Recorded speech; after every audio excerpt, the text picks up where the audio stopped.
This is the BMC Timemachine 01 of Australian time trialling ace Rohan Dennis. This year he has stormed to victory on no less than 5 occasions on this machine, 3 times at individual time trials and 2 times as the winning member of a team time trial formation. Now he's running a medium-large frame here, and as you can see, the bars at the front there and the extensions are not all that low. We'll talk about the stack height there a little bit later on. But one of the things I want to point out to you first is the junction box there at the front. The idea behind this is that it gives a ratio between the brake levers and the brakes themselves at the wheel. So for example, every centimetre or so that you pull the brake lever on here, there is about 1.5 centimetres of movement at the brakes themselves. And that allows, of course, more clearance by the rims. There's less chance of wheel rub, etc., which can be a problem with some time trial bikes. Then there's another junction box at the back by the seat post here, and this is not actually one that Rohan or any of the team will be using, because this is where triathletes generally put their seat posts so you can get into a much more forward position. One of the other interesting parts about the bike for me is the position that Rohan has got on it. It's a medium-large frame, but as you can see, there's not that much of a drop from the saddle there to the bar extensions just here.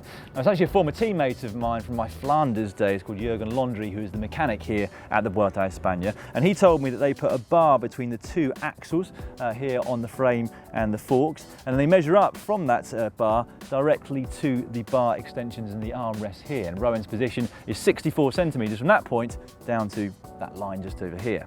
What I do really like about this bike is how clean it looks. I mean, you can barely see any cables, you can't see the brakes. In fact, the only cables you can see are there at the rear Mech coming out of the frame, and also a very tiny bit here. And this is actually a slight modification that the mechanics have used, a couple of old inner tubes that they slip over the top of this stack height just here to keep the cables all very nice and neat, and of course aerodynamic as well. And the other modification that you see on quite a few time trial bikes is this: Sandpaper for extra grip on the bar extensions. Let's take a look at some of the finishing kit. The group set is a full Shimano Dura-Ace Di2 9071. He's got an 11 up through to 28 cassette and 44 by 56 tooth chain rings up there on the SRM Shimano power meter at the front. The bar extensions come from 3T, and he's opted for that slight S-bend style model, which does differ from some of his teammates here at the Vuelta. And then on top here, he's got a Physique Allez TT specific saddle with some extra grip. And as you can see, it's slightly shorter than most models that you'll get for road racing. Now, I've been talking again to Jürgen about the dimensions of the bike and the position. His saddle height is about 78 centimetres from the centre of the bottom bracket to roughly where he sits. Now, they are again governed by UCI regulations for measurements. The saddle has to be at least 5 centimetres behind the bottom bracket when measured from a vertical point of view.